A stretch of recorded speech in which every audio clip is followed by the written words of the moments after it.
Good morning. So today was the first day Tucker walked out to the paddock with what felt like true understanding where he needs to be. He walked right here. His head was right here. He trotted a little bit when he fell behind, but didn't trot past me. If he fell behind, there was this tiniest sense of, oh, I feel tension. I need to release that tension. But one of the things I realized, and what's really cool about working with people, is it helps me identify what I do. And sometimes I'll even take a horse from somebody and try to feel, because I do things kind of like as an automatic, like taking your foot off the gas and putting it on the brake. I don't think about it. I just do whatever it applies in that moment, but I need to explain that to somebody. Well, how do I explain that to somebody until I have self-awareness myself? So it's really nice to have students that kind of let me work my way through, oh, no, I feel, I did that, as opposed to teaching a cookie cutter kind of general idea of how to do something. It doesn't always apply per horse or per situation. One of the things that I realized when I was leading him is how I do it, how I hold the lead rope, how it helps me be in the moment. So I can't put the halter down lower for whatever reason. I tried it on a lower spot so it could more mimic him being, low. But I'm going to show you, this is his halter here, and here's his lead rope. He has a much longer lead rope than I would like, but if for some reason he were to get away from me and I needed to, not away from me, but like if he got past me, what will happen if the rope is too short is it'll catch his nose and cause him to bend in half, and he could then fall down with his neck all bent. So I give myself the extra rope on that off chance that if I have to kind of go with him, I have an opportunity to allow him to have all the rope and me still have some control of the rope to where I can maybe get back up there and get control without him hitting the end of the line too hard. If it's too short, he'll hit the end of the line real hard. So I don't like having a really long rope. I hate having really long lead ropes. This is like the length of lead rope I prefer.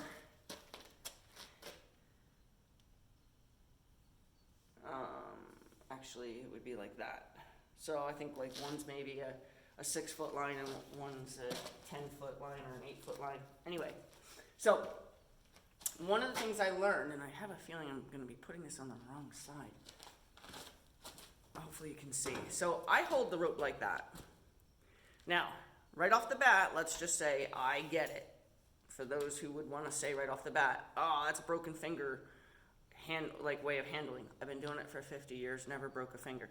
I actually broke this thumb with a horse and a rope, but I don't remember what happened.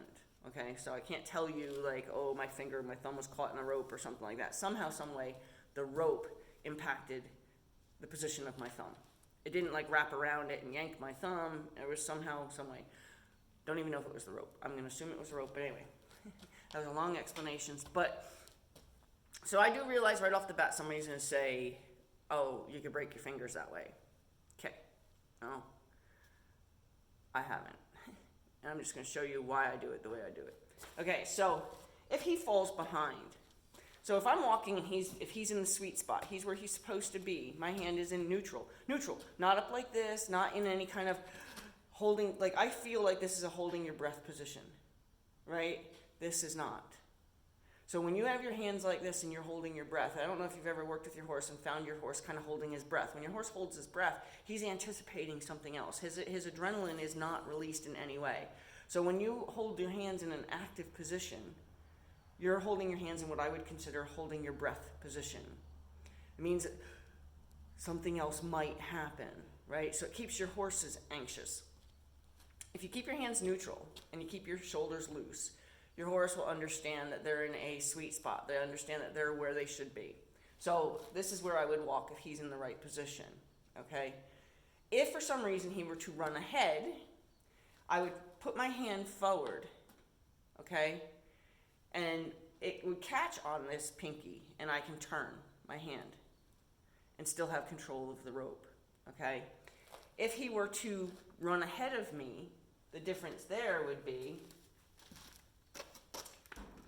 sure if I can make this work in this moment of thought, but let's give this a shot. Okay. If he were to run ahead of me with my hand in this position, so now he's going to run ahead. Now I can take my pinky and I can press down. I can take my pinky off and press down, but now my thumb still has a hold of the rope, right? And then I press down. I don't grip the rope and pull the horse. I press down, especially a little one. A little one's more apt to hit the end of the line and rear up, or get his head twisted funny. But when you press down, you control the pressure on the top of the nose, and you control the pressure to keep his head down, therefore hopefully keeping his feet down. And then as soon as he gets back in the position I want him in, I get back in this position, in neutral. So that just made a difference so a neutral position. If he falls behind, it pulls between my pinky and my ring finger if he falls behind.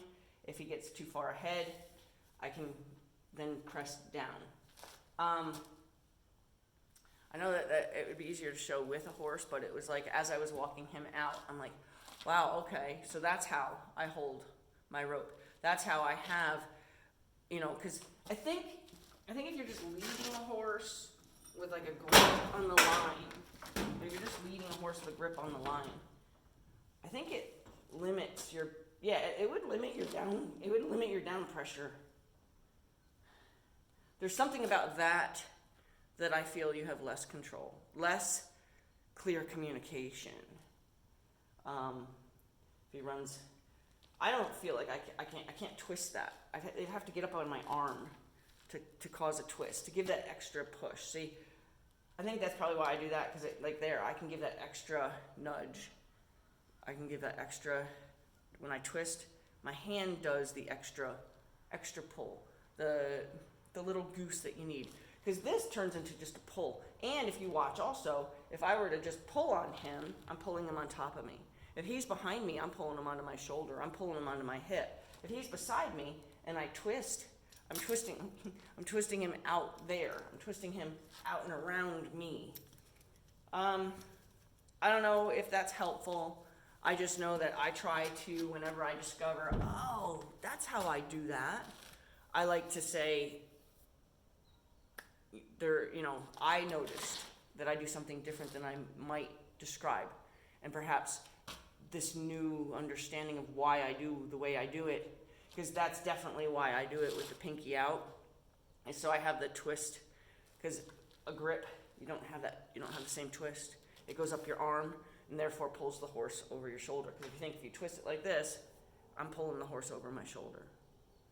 But if I do this, I'm encouraging the horse to go on the out and around path. I don't know if that's helpful. It works for me. And I've trained a lot of little ones to learn how to lead on a lead rope and learn how to find their sweet spot. And if you didn't watch the video about the sweet spot is his shoulder, even with my hip, where I can see, like, this would be his head. Where his ears, his eyes, his nostrils are all in my immediate peripheral vision. The horse is not behind me. If the horse is right here and I have to turn my head, the more you stare at a horse, the more uncomfortable you make a horse. So if I have to turn my head and look at my horse gets out of that sweet spot because they're leery of why I'm looking at them. Where if your horse is where you could just glance over without even letting them know you glance over, you can keep an eye on everything that they're thinking. When they're back here, you have no idea what they're thinking, and you don't know that you're going to become the food that they think the wolf will eat first if they get past you, right? If they jump over you and get to the center of the herd, they're expecting the wolf to eat you instead of them. They love you, but they don't love you enough to die for you in most cases.